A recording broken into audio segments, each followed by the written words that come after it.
Gribble. How do Americans compare to others? What exactly do people from other countries expect Americans to do? I read that in Europe, I think France, but I can't remember, they all fully striked and refused to work, threw fruit, and dumped manure on the government buildings, I think. Smaller countries have done even more. The problem is that, one, a lot of Americans can't and won't risk missing money from their paycheck. Two, the country has been essentially split based on cultural issues, and people will not turn on their beliefs and in turn their party/candidate because they don't like what the other guys are doing. And three, strong misinformation campaigns, both foreign and domestic, outright wrong info, and highly partisan media have done serious damage on the population. When you have these issues, it leaves any movement doomed to fail when a massive chunk of the country won't take part. And that's not counting the people that will still support him, because many do, and we have no idea what lengths these regular people will go to in defense of him. And that's before the government's forces gets involved. These are the same people, by the way, that were trying to run the Biden campaign buses off the road, pushed for bills to allow running over protesters, amongst other crazy things. I read about them every day. It's not like that in Europe. Our peers don't have this to deal with, and so they don't know what exactly we're dealing with here. They underestimate the situation with our population. Can't speak for other countries, but I'd say that however politically active you are, consider moving up to the next step on the ladder. If you don't go to protests, go to some protests. If you go to protests, consider joining one of the political activism groups that is organizing there.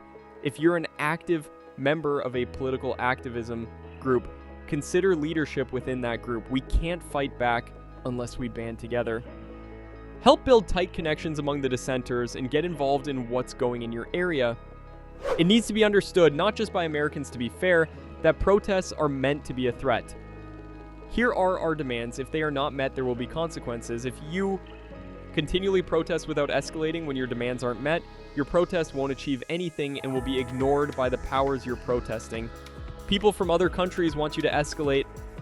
I didn't vote for him. I've gone to numerous protests, shared information, kept up to date on what is going on to the best of my ability. Unfortunately, as an average person who got laid off last May, there isn't much else I can do except continue to vote on the correct side of things at elections. A lot of things needed to make a drastic change aren't realistic for a lot of people. Most people come from nations that started as city-states, so their entire culture and nation rotate around one central point of government that's easy to shut down.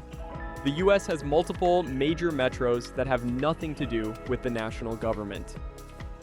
This is why many other authoritarian nations are building special capital cities away from the centers of national culture. General strike, that's number one. Civil disobedience, petty non-destructive sabotage. Things like deflating tires on parked cars with corporate logos and delivery trucks. Don't block lanes, don't inconvenience normal people, leave public transit alone. In-store protests at large corporations. Go to Walmart, fill your shopping carts and leave them at the checkouts, then do it again. Deposit a single dime at the bank, then join the queue again. Go to every government department that has a physical service counter and make 1 million inquiries. Be prepared to go to jail. Plead not guilty and claim legitimate protest. Clog up the courts.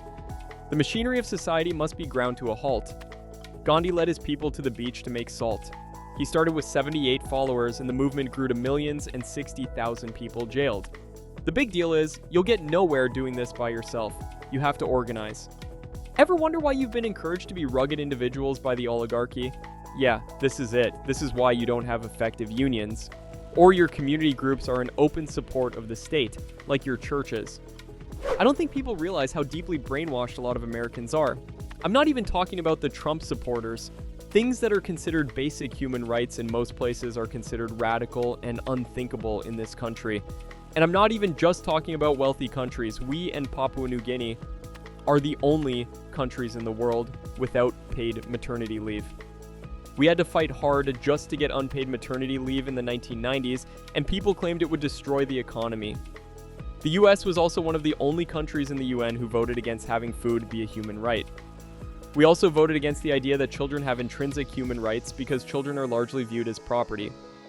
It is no measure of health to be well adjusted to a profoundly sick society. We live in a profoundly sick society. Protests are ignored and ridiculed. Yet Americans are so servile and obsequious that when the government goes full fascist and tyrannical, we would rather do nothing. IDK what the right answer here, but clearly what we've been doing is no longer working. Part of it is the way American media works, or doesn't. A lot of it is now owned by the people who are profiting from the regime. The air coverage influences the others. I'm not old enough to remember the civil rights movement, but I suspect there were sympathetic media that had a wide audience at the time. So if you are outside the US, you will have a hard time seeing the scale of the protests because it's not easy to see it even inside. It's sad, I don't know what it will take, but the American population is not ready to rise up en masse. There are structural deterrents to that kind of popular uprising, but still. Feels like we are just sitting around watching the enshittification of our country. I'm complicit, and it does not feel good. The biggest problem is that Americans have no social safety net. Our health insurance is tied to our employment, and we are all at will. If we refuse to work because we are protesting, our employers can fire us with no severance pay, and we lose health coverage. Most Americans can't afford to risk not having a job. Never forget who owns the internet now. Never forget that oligarchs watch every post made. What you see online does not represent what happens in the real world. Never let the fascists who run the internet make you believe there is no hope. Look outside of the internet as much as you can. Never lose hope. Want more stories like this? Subscribe and stay tuned.